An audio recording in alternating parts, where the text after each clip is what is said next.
Kāpēc man būtu jābrauc uz izstāžu zāli? Pie mums? Jā, ka pie mums. Ejam ātru ekskursiju. Šogad pie mums ir atbraukuši, nezinu teikt, cilvēki 30 vai 40.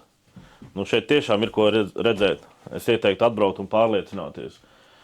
Visu veidu konstrukcijas, ko mēs ražojam, viss bīdāmo tipi. Tagad rekur arī cilvēks ātri var saprast cenas redzēt. Katram produktam rekur ātri izskriet. Nevis jāķerās pie datora, jārēķina. Profilu šķērsgriezumi. Insektsieti, kas ir aktuāli. Furnitūras veidi, tipi, drošības un tā tālāk.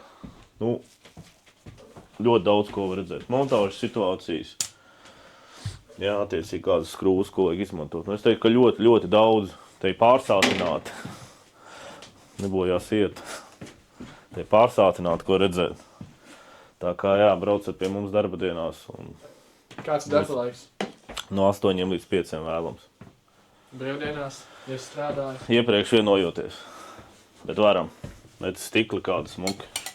Var piemeklēt uz vietas. Un pats galvenais. Ejam. Paņemam stiklu un pastamies dzīvē, kā viņš izstīsies uz paketes caur stiklu gaismā.